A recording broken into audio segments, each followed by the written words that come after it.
En la novela de Chesterton, El hombre que fue jueves, se da una situación paradójica. La policía se infiltra en una organización mundial anarquista hasta tal punto que la mayor parte de sus dirigentes resultan ser policías. Permítaseme hacer una analogía malvada con algunos de los que han sido referentes del periódico español El País, apoyándome en la siempre sugerente pluma de Pascual Serrano. Para muchas personas, en especial fuera de España, este periódico sigue siendo una referencia de izquierdas. Pero observemos el recorrido de algunos de sus directivos de redacción. La fundadora del País, Beatriz Rodríguez Salmones, es hoy diputada del Partido Popular.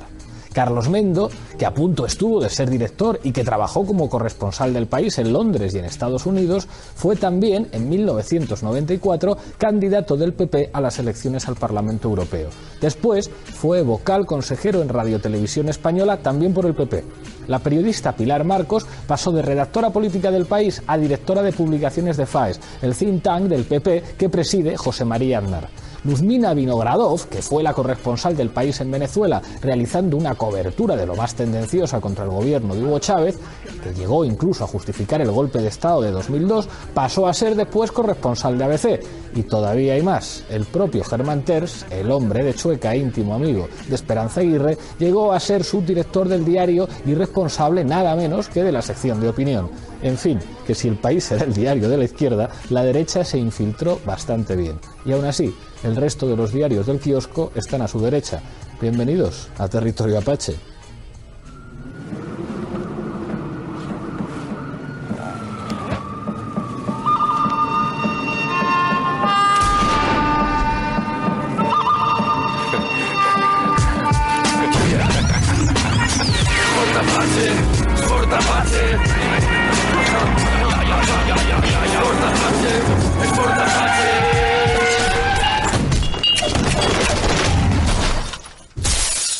Esta noche en Fort Apache hablamos del diario El País. Para ello nos acompaña Alberto Pradilla, corresponsal de Gara en Madrid.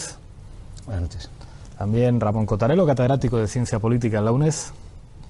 Tania Sánchez, diputada por Izquierda Unida en la Asamblea de Madrid. Buenas noches. Carlos Carnicero, que no necesita presentación, periodista. Ariel Jerez, profesor de Ciencia Política y vicedecano en la Facultad de Políticas de la Complutense. Buenas noches. Y por último, Rafa Fraguas, periodista. Buenas noches. Enseguida empezamos a disparar flechas, pero vamos a ver qué nos tienen preparados nuestros guionistas. En el punto de mira. Fundado oficialmente por José Ortega Espotorno, el diario El País salió a la luz el 4 de mayo de 1976, tan solo 6 meses después de la muerte del dictador Francisco Franco.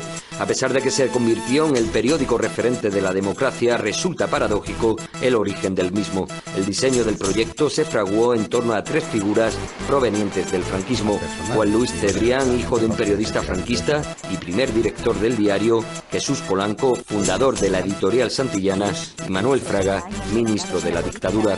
Mientras se granjeaba la simpatía de la izquierda con su rápido posicionamiento contra el golpe de Estado del 23F y su abierto apoyo a Felipe González, reunió a las mejores firmas españolas del momento y se convirtió en la década de los 80 en el periódico líder de la prensa española. Siempre se le ha considerado como el periódico progresista por excelencia. Sin embargo, su feroz oposición hacia los gobiernos de izquierda en Latinoamérica o su constante apoyo de la figura de Juan Carlos I le ha granjeado numerosas críticas políticas y periodísticas.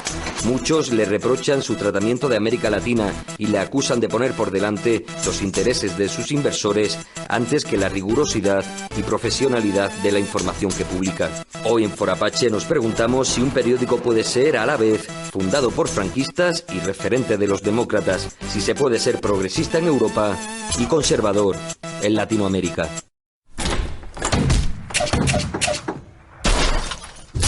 La verdad es que si este programa no existiera, habría que inventarlo. Estamos en regla del minuto. La misma pregunta para los 6. Se ha dicho muchas veces que España le debe mucho al diario El País por su papel durante la transición. Pero a la vista de lo bien que les ha ido, cómo se han enriquecido algunos de sus jefes y los favores políticos que ha recibido de todos los gobiernos El País, no habría que hacer la pregunta al revés. ¿Es El País el que le debe mucho a España? Hombre, a mí El país siempre me ha recordado la columna vertebral, o sea, el símbolo del régimen español desde el 78, ¿no? A mí siempre me ha parecido iguales son las filias o las fobias infantiles, pero me recuerda cuando en el Estado español había 2 canales de televisión y la inseparable pareja Felipe González, Juan Carlos de Borbón.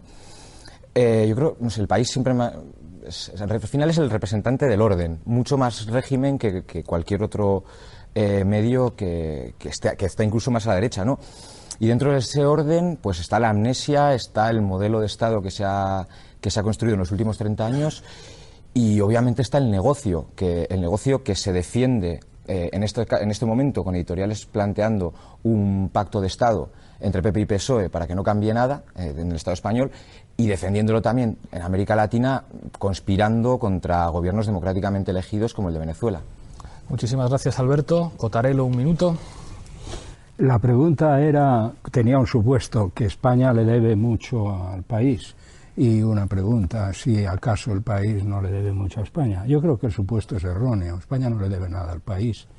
Si no hubiera habido el país, hubiera habido otro, por ejemplo, el Diario 16, que tuvo la mala suerte de salir un poco después, etcétera. Las condiciones en que España estaba en los años 70 y a la muerte del dictador, pues hacían que esto fuera inevitable. En cambio, el país le debe mucho, mucho a España, que lo ha tomado como referente, como se ha tragado su pretensión primera de constituirse en una especie de conciencia moral de la colectividad, moral, moderada, democrática, avanzada, y ha resultado no ser tal cosa. Muchísimas gracias, Ramón. Tania, tu minuto. Sí, yo creo que el país es elemento indispensable para la construcción de lo que ha sido la historia de este país desde la transición, que al final no es más que una construcción de relatos que hoy, bueno, pues estamos descubriendo que tienen mucho más de mito que de realidad, ¿no? Entonces, se le debe mucho al país desde la transición, pues casi es la misma frase que se le debe mucho al rey de la transición, ¿no? Es una frase muy parecida, de intereses muy parecidos. Yo creo que en este país, a lo que se le debe mucho todos los tiburones capitalistas que se han enriquecido y que han construido el modelo de país sobre el que se sustenta nuestra democracia, como el señor Cebrián y Polanco, a lo que deben es al Estado, que a su sombra ha sido como han hecho sus grandes fortunas. Muchas gracias, Tania. Carlos, un minuto. Yo no creo que se pueda calibrar quién debe a quién, no creo que sea lo sustantivo. A mí me parece que El País ha sido un periódico de una enorme calidad, que nace en un momento muy complicado de la historia de España, en el 4 de mayo del 76, y que construye un proyecto sobre todo profesional. No es un periódico progresista, es un periódico democrático que apuesta por la Constitución y apuesta por unos valores que pueden determinarse en cierto modo progresistas, pero no es un periódico de izquierdas. Y su deriva, su tragedia, empieza cuando se convierte en un conglomerado de negocios adheridos, ¿no? Como los negocios de la televisión por cable o las aventuras editoriales. Y la deriva mayor empieza cuando se produce la OPA de Sojeta Cable, que no sé si saben los oyentes que es una operación de bolsa inventada por el señor Cebrián fallida, y termino diciendo que ahora mismo lo que se ha convertido es en un periódico reaccionario en Latinoamérica por oscuros intereses económicos y políticos que no los tengo del todo claros. Gracias, Carlos. Ariel, un minuto. Para mí, desde una perspectiva del campo subalterno, popular, creo que es muy importante pensar la responsabilidad del diario del País en la actual crisis, en tanto que ha sido una institución central de lo que se está llamando hoy día críticamente la cultura de la transición, ¿no? Desde esta perspectiva, yo creo que hay que apuntar 3 cuestiones, que es que sin duda el país ha tenido un protagonismo central, ha sido la referencia exclusiva de la perspectiva progresista en buena parte del Estado español, creo que con la excepción de Euskadi y Cataluña, ¿no? Y en el sentido también exclusiva, incluso excluyente, ¿no? Que podríamos haber visto cómo se cerraron determinadas iniciativas en determinados momentos, ¿no? Después, yo creo que ha tenido un trabajo sistemático de eliminación de todos los marcos de análisis y las agendas críticas, y bueno, son cuestiones centrales que hay que Gracias, analizar. Ariel, se acabó el tiempo. Rafa, un minuto. Bueno, yo creo que el periódico El País ha sido una institución democrática fortalecida fundamentalmente por las proyecciones de deseos de instituciones democráticas que existían en nuestro país en el arranque de la transición, por una parte. Y por otro lado, es un periódico que ha discernido claramente entre información y opinión. De ahí está el origen de su prestigio. Y en tercer lugar, no es un periódico gubernamental, pese a lo que Cotarello insinuara o Carlos al final, ni es un periódico tampoco de negocios. Yo creo que es un periódico con vocación estatal. En un Estado democrático naciente como el nuestro, era necesario que hubiera una institución con vocación estatal, de representar los intereses públicos y privados simultáneamente. Eso es la clave de su éxito y posiblemente la clave por la cual ahora todo el mundo le pasa factura, ¿no? Gracias, Rafael. Estamos en Barra Libre. Me pedía la palabra Carlos. Sí, ha dicho Rafael una cosa que me parece capital, que es la separación de línea editorial y de información. Y eso yo creo que es una de las grandezas que tuvo el país durante mucho tiempo, que por una parte iba la línea editorial y por otra parte la opinión intentaba ser objetiva con un enorme respeto a la firma de los profesionales. Yo creo que esto ha producido declive, ¿no? Y ahora mismo, observando la información, sobre todo de Latinoamérica, lo que se percibe es una coincidencia absoluta entre el sesgo de la información y la línea editorial, de tal forma que hechos como la publicación durante poco tiempo de la falsa foto de Chávez indican algo más que un fallo profesional, indican una animadversión y una especie de regocijo cuando se encuentra la posibilidad de sacar una foto y se pierde el entusiasmo por comprobar que era cierta. La hostilidad con el régimen de Argentina, con el régimen de Bolivia, con el régimen de Ecuador, y no voy a hablar de Cuba, donde yo vivo, ¿no? Es decir, la animadversión a Cuba, llegando al extremo de que se tiene como corresponsal a una agitadora política, cosa que en el libro de estilo del país está prohibido absolutamente, ¿no? Y que se asiste a una crónica social de su viaje por el mundo sin explicar siquiera de dónde ha sacado los recursos la pobre bloguera que no puede tuitear, entonces se produce una paradoja casi que llega al ridículo en esos asuntos en los que los intereses o la posición... Me consta, porque me lo han dicho, que empresas multinacionales españolas, que tampoco son dudosas de izquierdismo, están muy preocupadas porque la marca El País, utilizando la horterada que suele utilizar el ministro español de Asuntos Exteriores al hablar de la marca España, la marca El País está perjudicando los intereses de esas... Y, por ejemplo, la increíble declaración, también jaleada por El País, del ministro de Exteriores, pidiendo un recuento de las elecciones venezolanas, es una cosa que ha causado consternación en las empresas españolas instaladas allí. Tania.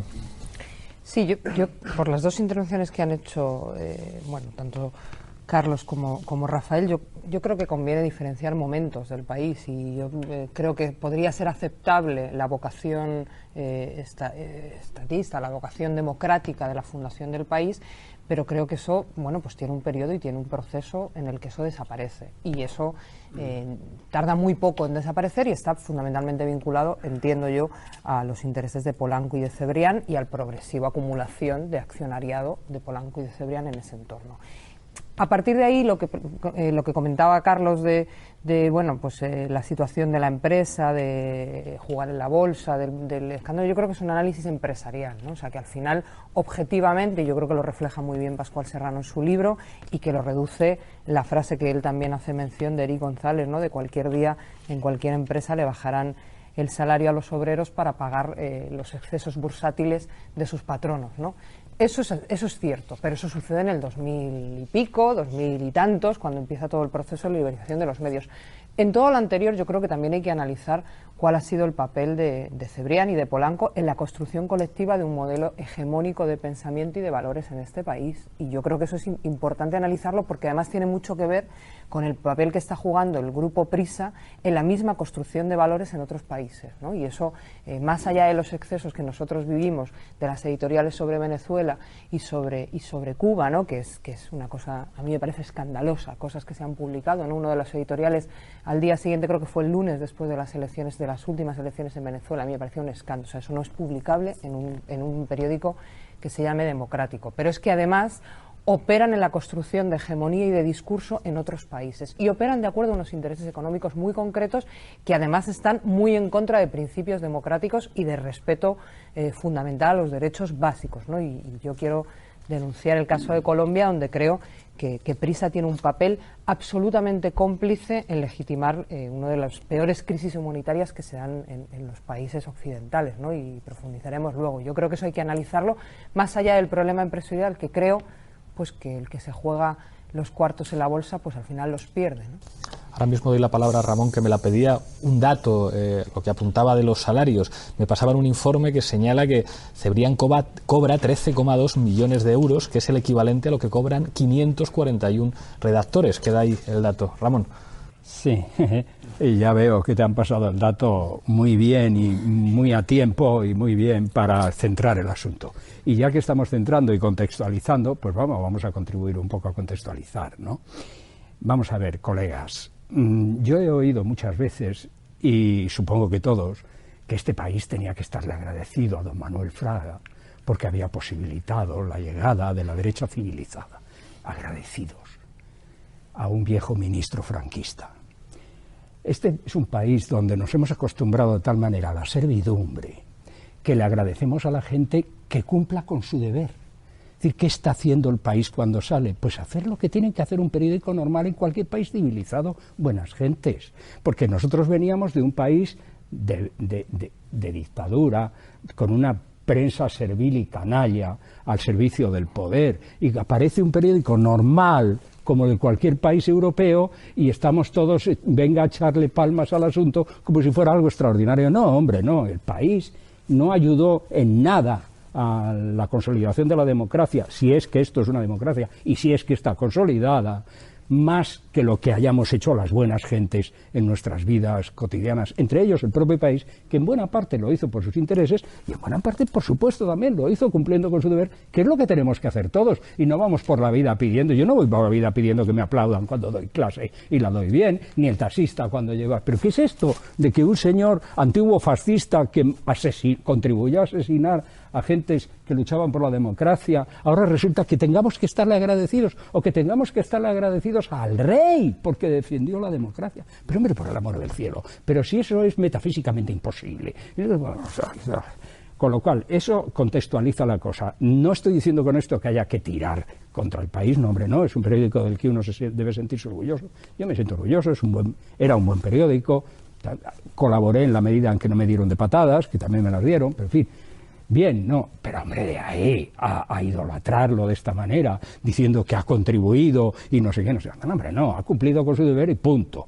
Y luego, entonces, ya de acuerdo con lo que decía Tania, que me parece muy oportuno, periodizar también, periodizar es estupendo. Yo distingo 4 etapas, la cuarta me la ha chafado aquí una primera etapa en que el país está en los años de las vacas gordas, y no pretendo insultar a nadie, pero ahora son los de Felipe González. Ahí hay un apoyo mutuo, ¿verdad?, que probablemente está legitimado en la medida en que los sociatas pues no tenían mucha experiencia de gobierno, y estos vendían esa experiencia que tampoco tenían, pero hacían como que la tuvieran, etc.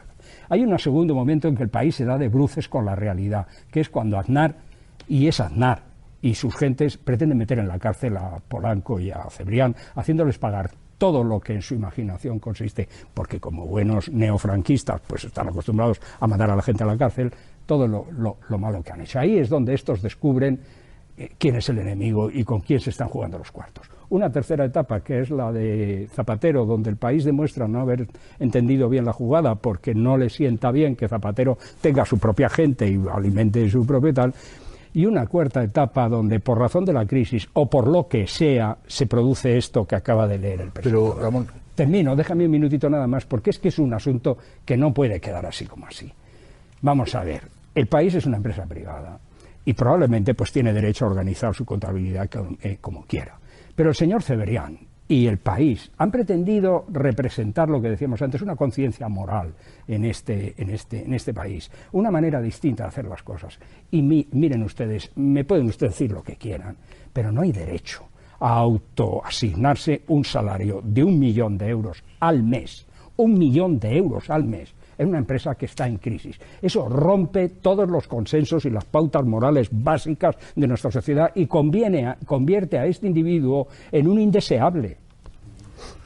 A mí me parece que la historia y los detalles de la historia son importantes, pero creo que no tendríamos tiempo en este programa para profundizar en eso. Evidentemente es inmoral ese salario, evidentemente un señor que se juega en la bolsa un patrimonio del que depende una plantilla de profesionales, muchos de ellos extraordinarios y muy dignos, es todo lo criticable que queramos y yo soy el primero en criticar. A mí me interesa mucho la intervención que ha hecho Tania sobre la hegemonía ideológica. Y es verdad que el país en un momento determinado, durante muchos años, nucleariza un pensamiento democrático. Quizá estén las estrías, que probablemente Alberto las explicará mejor que yo, de Euskadi y Cataluña. Pero en general, de acuerdo a los parámetros Constitución, desarrollo de los valores democráticos, etcétera, sí que ocupa una hegemonía, también por una debilidad de los adversarios.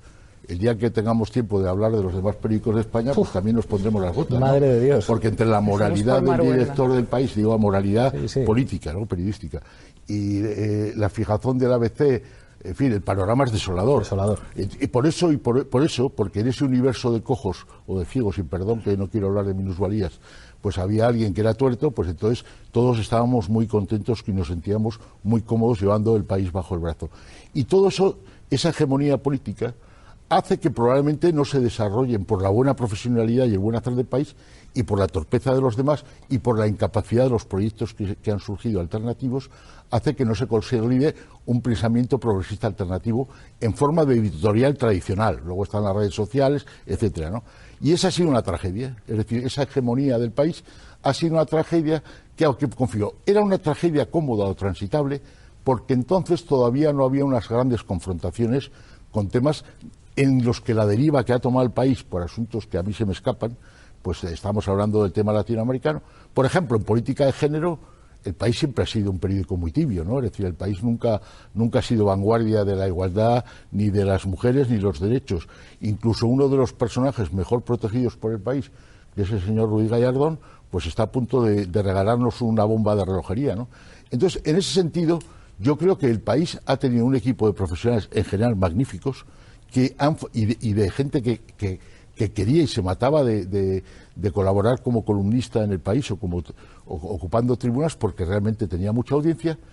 Y no sé si os pasa ahora que, por ejemplo, yo para encontrar un artículo de opinión que me interesa en el país, me tengo que abrir las venas a las 9 de la mañana y me paso a otro sitio, ¿no? Porque casi todo lo que se publica no me interesa nada. Me interesa mucho más artículos de La Vanguardia, y no estoy haciendo publicidad de nadie, o artículos del periódico, o artículos de otro sitio, que lo que está publicando el país, que es como si quisiera hacer escapismo de los compromisos con su trayectoria.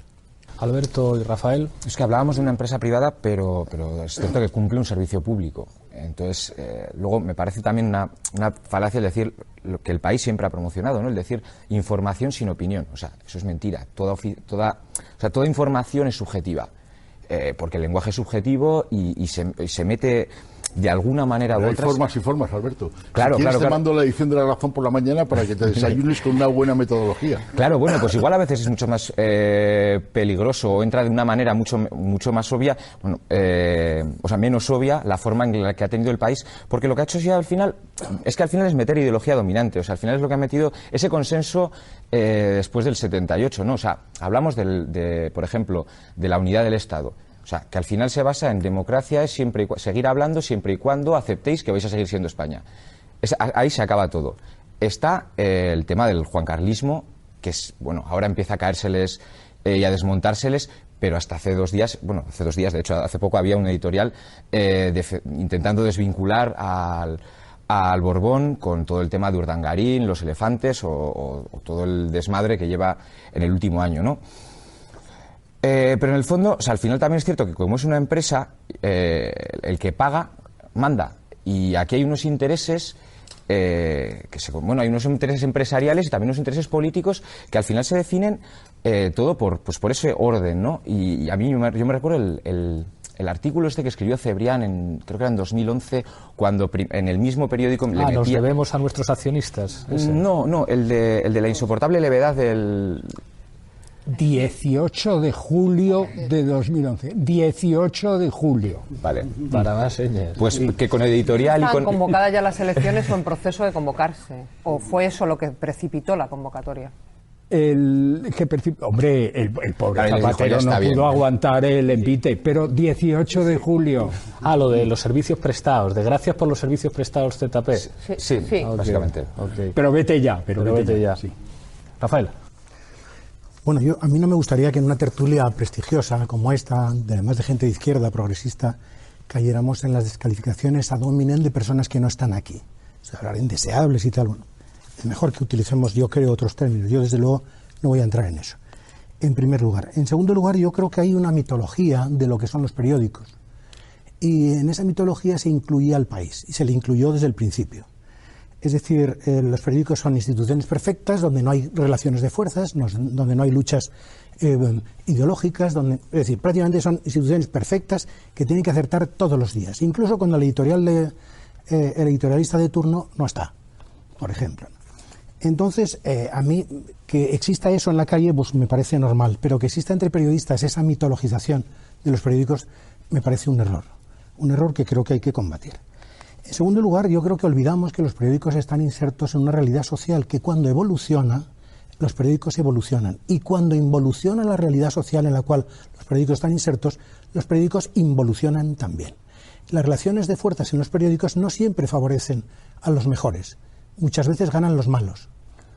Y así se explican las fases de las que hablaba Tania. Hay fases distintas. Yo quiero hablar de la fase en la que tuve un protagonismo respecto de América Latina. Yo he entrevistado... porque no quiero... Pero he entrevistado a Eve Bonafini, la madre de la Plaza de Mayo, la pionera. La primera entrevista que se le hace en Europa, posiblemente, es la que le hacemos desde mi periódico. He entrevistado a Hugo Blanco, trotskista de Perú.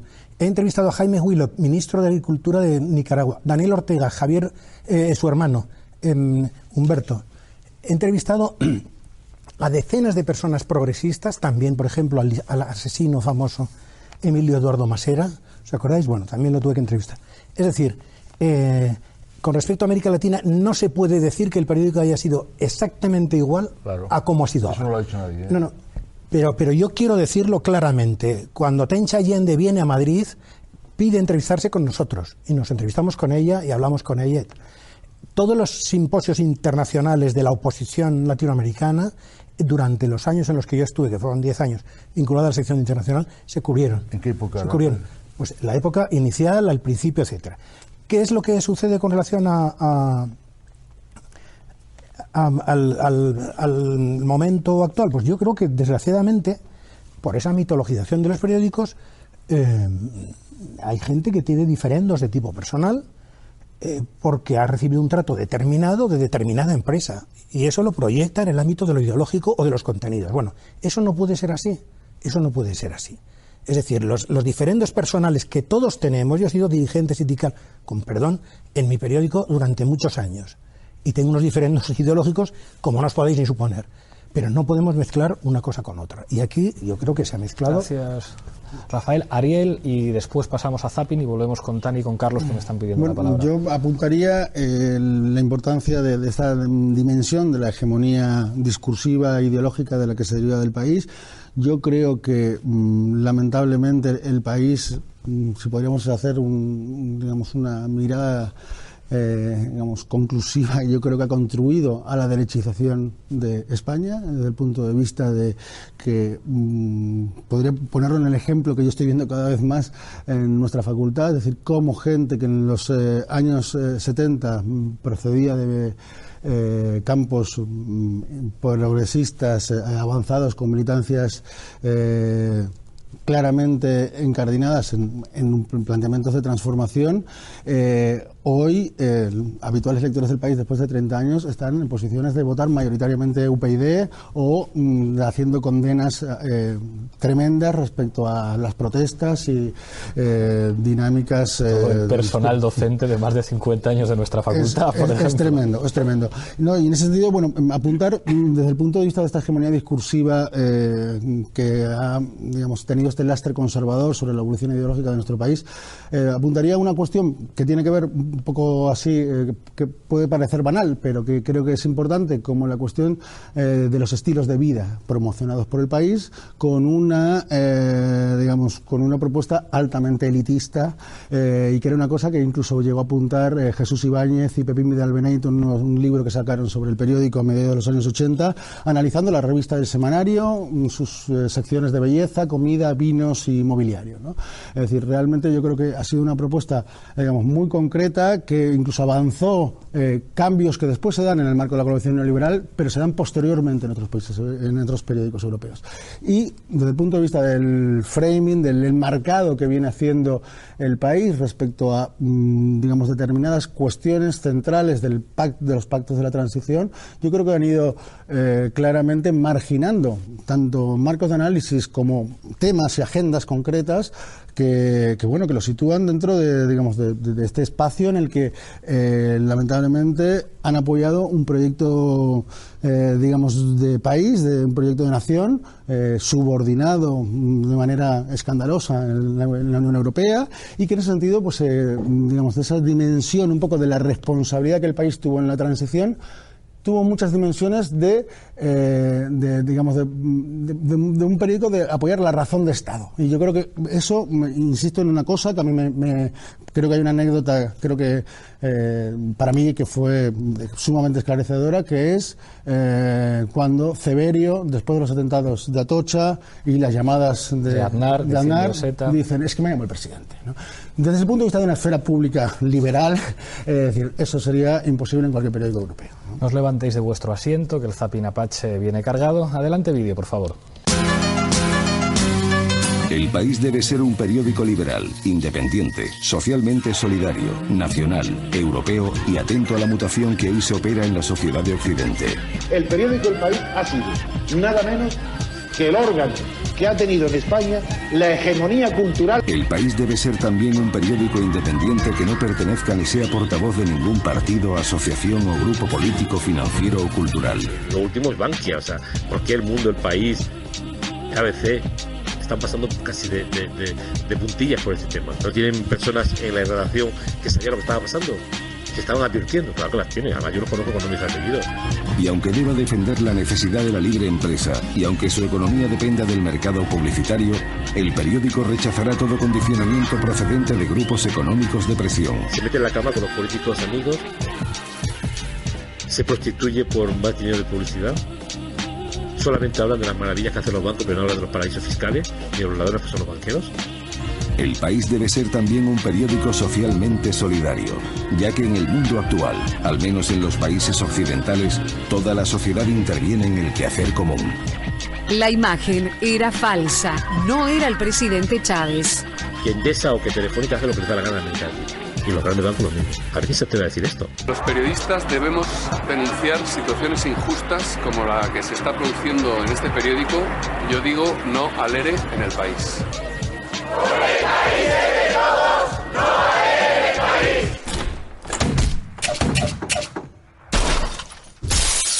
El periodista que aparecía hablando en su despacho es Gervasio Sánchez, Premio Ortega y Gasset de Periodismo. Os quería plantear una cosa, independientemente de las intervenciones que hagáis. Es inevitable vincular al país con el Partido Socialista, pero últimamente, en los últimos años, en este programa, también en La Tuerca, siempre hacemos una pregunta a alguien cuando viene del PSOE. ¿Tú eres de los del país o de los otros? Porque si es de los del país, entonces tú estás con Rubalcaba, con Felipe González en Venezuela, apoyarías a Capriles, al PRI en México y no te gusta Evo Morales. Si eres de los del PSOE, de Público, entonces podemos ponernos de acuerdo en algunas cosas. Dejo ahí ese apunte, Carlos y Tania. Entro en tu cuestión, pero quería intervenir sobre algunas cosas que ha dicho Rafael. Es verdad que ha habido una mitología, una mitologización del país, porque era, digamos, un periódico especialmente de calidad durante muchos años. Y en ese sentido, pues también se crea una leyenda, ¿no? Se parece que el país, cuando no responde a lo que se espera del país, pues suscita una crítica más agresiva. Segundo, yo creo que conozco el grupo Prisa por dentro, ¿no? Yo he estado trabajando 17 años en la cadena SER ininterrumpidos. Siempre tengo que decir que he gozado de una libertad absoluta para opinar con toda libertad, y no estoy ahí, no porque yo no quiera estar, sino porque en un momento determinado fui despedido. No me muevo por ningún rencor por eso y quiero ser absolutamente objetivo. En tercer lugar, de la época que Rafael habla del enfoque sobre Latinoamérica, yo no tengo ninguna duda, ¿no? Es decir, yo creo que hasta la muerte de Polanco hay un país, me atrevo a decir, y a partir de la muerte de Polanco hay otro país. Porque Polanco, yo no tengo duda del carácter democrático, era un empresario que quería ganar dinero, pero yo creo que tenía una especial responsabilidad social sobre el periódico. Lo que pasa es que la ocupación del PSOE del cobijo del país tiene que ver con dos cosas, ¿no? Primero, con una radicalización perpetua de la derecha española, que hacía muy difícil el entendimiento de cualquiera con ella que no fuera perteneciente a esa derecha. Y en ese sentido, digamos que la alianza que existió entre el país y el PSOE, pues era probablemente una alianza de conveniencia en un sentido económico, pero también en un sentido social o un sentido democrático. Es decir, esas ayudas que se podían dar luego tenía un enfoque determinado de defensa frente a esa derecha recalcitrante. Y por último, y para terminar, yo creo que esa radicalización en América Latina, que empieza con una editorial, los editoriales responden a la política de la casa y al pensamiento, y cada uno tiene el que quiera, pero el editorial sobre Ernesto Che Guevara, yo no solamente me... ¿Qué año es eso? Asesino Eso fue siniestro. en el año 2006, me parece. Sí. Empieza en 2002 con el apoyo al golpe de Estado. Sí, por supuesto, el apoyo al golpe de Estado de Chile, de Venezuela es brutal. Claro, a un caudillo. Y yo, estando en la cadena SER, he escrito sobre todo eso. Pero, y no se me persiguió en su momento, aunque luego fue despedido, no pasa nada, eso son cosas que pasan. Pero yo tengo que decir que yo también he escrito mucho sobre la relación entre Baltasar Garzón y Jesús de Polanco. He escrito muchas cosas que atañen a la tripa del país, ¿no? Pero y he gozado de libertad dentro del Grupo Prisa, y lo tengo que decir, ¿no? Y yo estoy muy contento de esa colaboración que tuvimos tan amplia. Pero en el momento en que se publica el editorial sobre el Che Guevara, yo creo que hubo una gran indignación en América Latina. Yo estaba viviendo en Buenos Aires entonces y lo percibí. Y después de eso no tiene nada que ver esa amplitud de criterio de la que habla Rafael y que es cierta en su época con lo que ha ocurrido en los últimos 8 o 7 años con América Latina, en el que la animadversión y la fijación, es decir, se ha mundializado el país, referido al periódico El Mundo, en muchos comportamientos, cosa que antes no se podía decir. Comento ahora mismo, os doy la palabra, 2 notas. Tengo aquí el fragmento del editorial. Ernesto Guevara, el Che, perteneció a esa siniestra saga de héroes trágicos presente aún en los movimientos terroristas de diverso cuño, desde los nacionalistas a los yihadistas, que pretenden disimular la condición del asesino bajo la del mártir. Tremenda. Hay una frasecita gloriosa de Polanco respecto a su esposa, Mariluz Barrientos. Decía: estoy con Mariluz porque es la única mujer de la que me consta que no le interesa mi dinero porque tiene tanto como yo. Tania. Bueno, por eso, si me permites, a todos se nos puede pillar una mala frase, pero yo que conocía, y perdona Tania, a Jesús de Polanco, era un empresario, pero era un empresario que tenía unos criterios de lo que era un periódico. Creo que después de él ya no los hay. Bueno, yo luego entraré con lo de Polanco, porque si se construye un mito del país, ya de Polanco no digamos lo que se ha construido, ¿no? Es una cosa un poco alucinante que a mí me parece que dista bastante de la realidad, ¿no?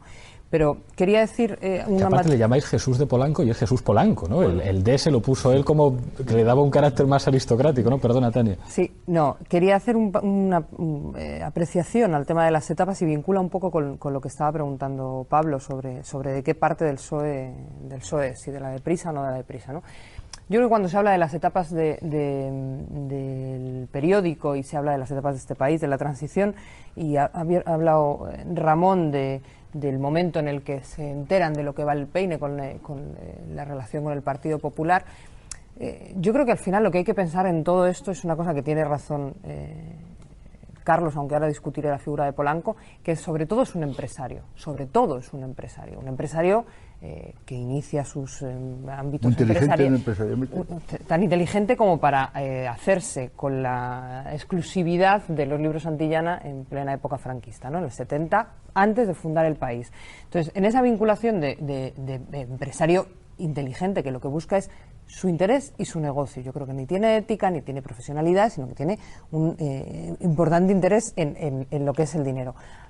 Creo que de eso a lo que aprende Polanco es que no está solo y que puede haber otros que compitan igual. Y en el momento en el que el mundo, en un momento determinado, influye lo suficiente como para que se produzca un cambio, yo creo que el cambio electoral que se da en este país con el Partido Popular tuvo una vinculación con el papel del mundo. Es que la gente de izquierda leía al mundo frente al país. Claro, cuando estaba Rodolfo Serrano escribiendo. Efectivamente. Y en esa relación, en lo que preguntaba Pablo, yo no creo que haya una parte de Prisa que sea del país y una parte que sea del PP, sino que hay que mirar los intereses económicos que están en función, puestos en juego en cada uno de los momentos, porque de lo que ha habido siempre es un país de una parte del PP y un país de una parte del Partido Socialista, que creo que es lo que aprenden en un determinado momento. En un determinado momento dicen, ¿por qué voy a poner todos mis huevos en una cesta si lo puedo repartir?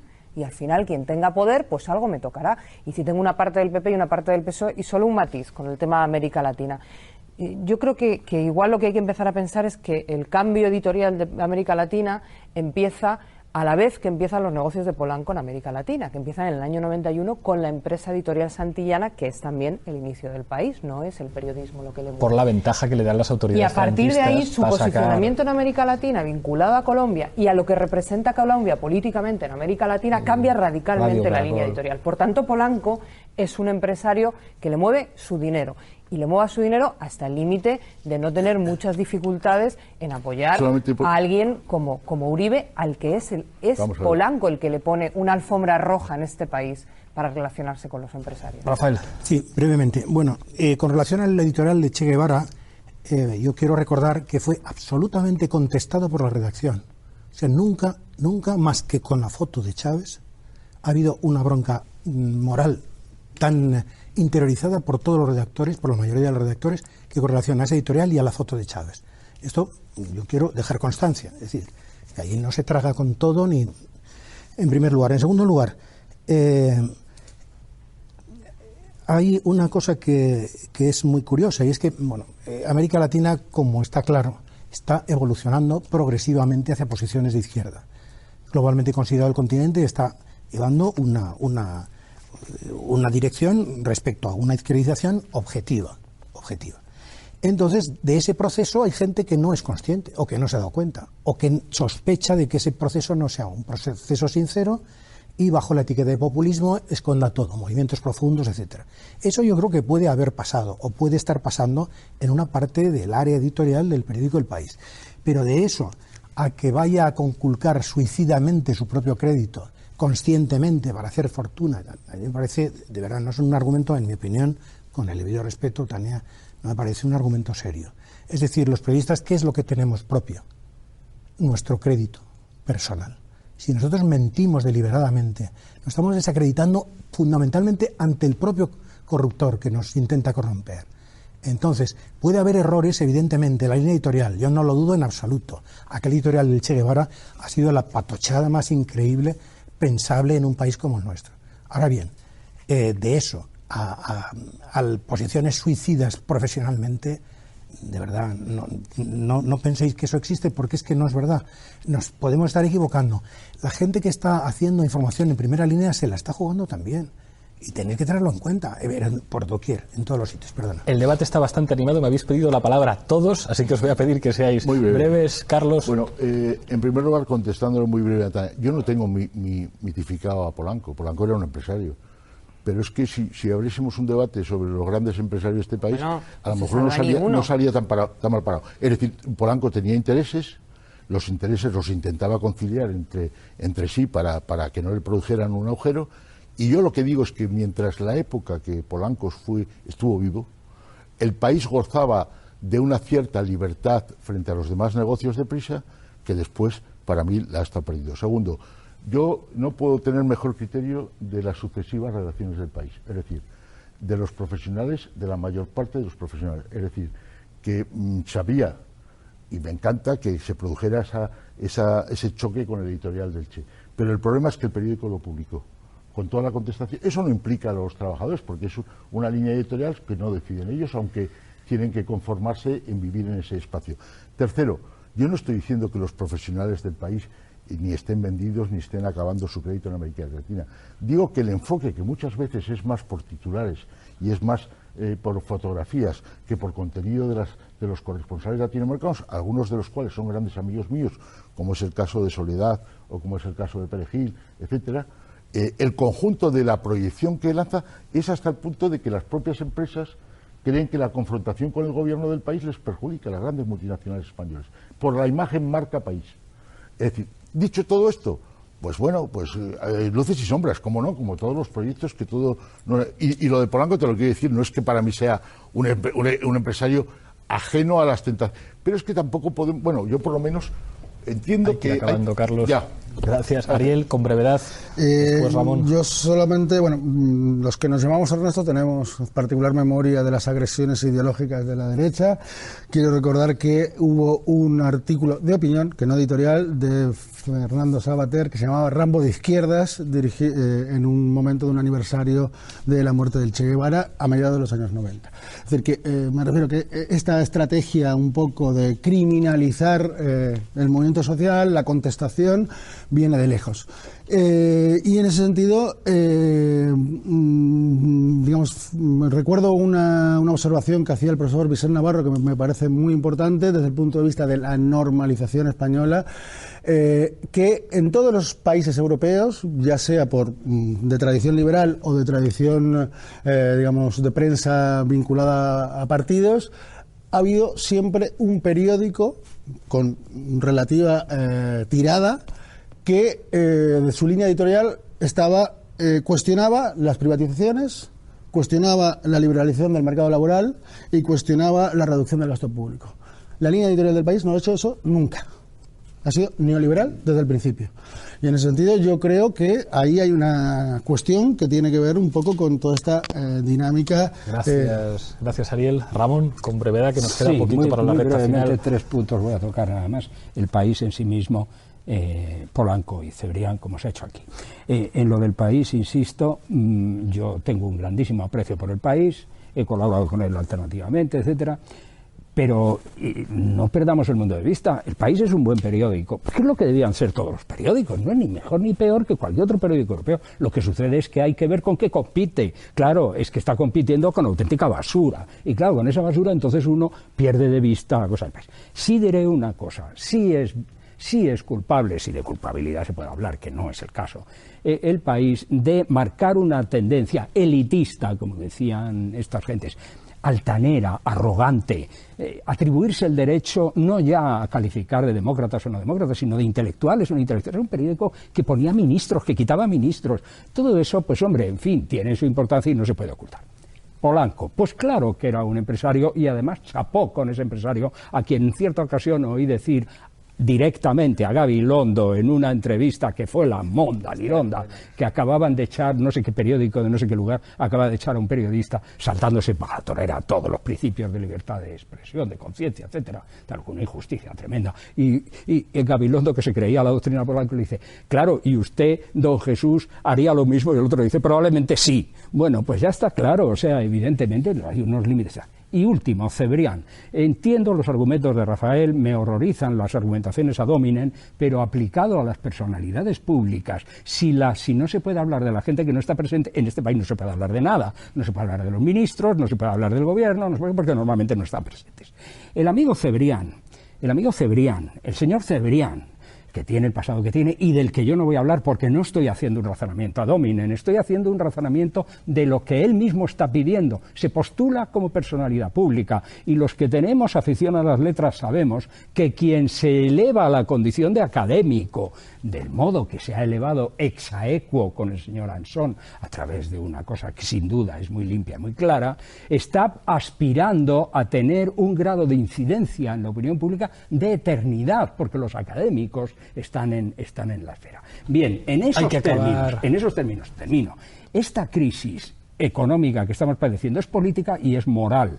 Y esa crisis moral afecta a que el comportamiento de determinadas clases es de tal codicia, tal avaricia y tal desprecio por los derechos de las gentes que están literalmente hundiendo nuestra sociedad. Bien, gracias. Un señor, minuto y termino, un señor que le dice a la redacción, habiendo acabado de abrirse una cuenta Twitter donde ha hecho 2 tweets que tiene protegidos, que los mayores de 50 años no sirven para nada y que están de moda, y se pone 1 millón de euros al mes de salario, porque los pone él en una empresa en quiebra, demuestra tal grado de inmoralidad y tal grado de abuso que es perfectamente coincidente con la crisis que está existiendo, claro. Gracias, Ramón. Ahora sí que estamos en regla del minuto, después ajustéis cuentas con Ramón en las cañas, si queréis, pero yo quiero decir a mis redactores que ese estilo de Polanco me empieza a gustar, así que quiero mis informes a tiempo a partir de la próxima semana. Estamos en regla del minuto, 1 minuto cada uno para las conclusiones. Empiezo por el otro lado. Ariel, tu minuto de conclusiones. Bueno, pues yo plantearía eso, que desde el punto de vista de la normalización que pretendidamente alcanzamos en España después de 40 años de dictadura, creo que el país balizó algo relativamente erróneo en la medida en que no teníamos una cultura periodística de la crítica lo suficientemente desarrollada y desplegada, y creo que eso lo vamos a poder constatar, a ver si logramos hacer una tesis, con lo que implicó la apertura de público. Es decir, la agenda que abrió público, la crítica, digamos, la que permitió criticar un poco la criminalización de los movimientos sociales que se venía haciendo hasta ahora, abrió determinados espacios, y que yo creo que esos 4 años de público tuvieron bastante que ver con el 15M incluso. Muchísimas gracias, Ariel. Rafael, tu minuto de conclusiones. Sí, bueno, muy brevemente. Yo creo que hay una cosa que no se sabe, pero que hay que decir. Es decir, en los éxitos del periódico El País, aparte de otras cosas que se han dicho, obedecen a un pacto no escrito entre un sector de la burguesía ilustrada de este país y un sector consciente de la clase obrera, que necesitaba la democracia también. Primera. Segundo lugar, hay que decir que el país también, desde el punto de vista empresarial, si queréis, es el fruto, es la expresión de las luces y sombras de la burguesía, de un sector ilustrado de la burguesía de este país. En segundo lugar. Y en tercer lugar, con relación a las cuestiones ad hominem, etcétera, ¿no?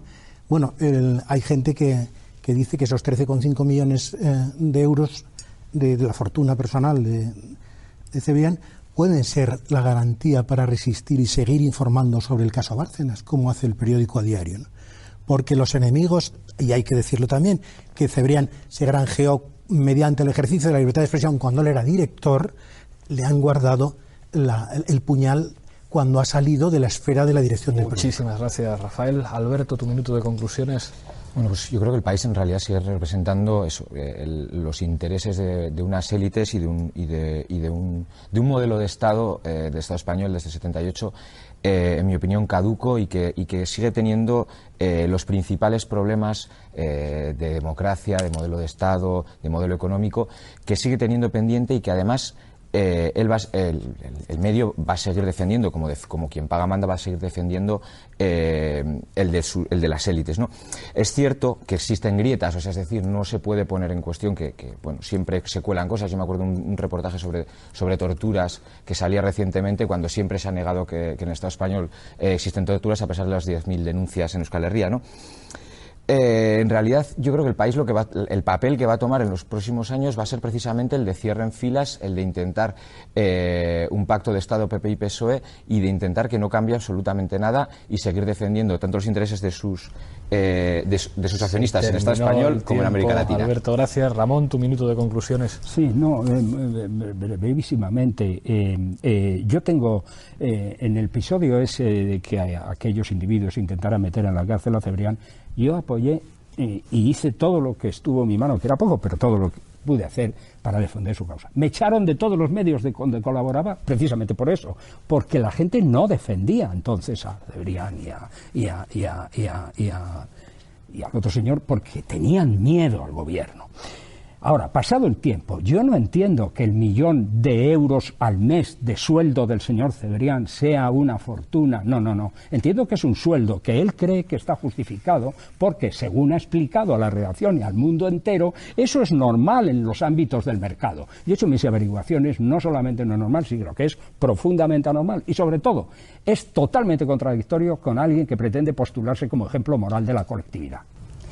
Muchísimas gracias, Ramón. Tania, tu minuto de conclusiones. Sí, yo creo que no solo el país, el periódico, el país España es fruto de las luces y las sombras de la alianza de una parte de la burguesía de este país y de una parte muy específica de la clase obrera. No solo el periódico El País.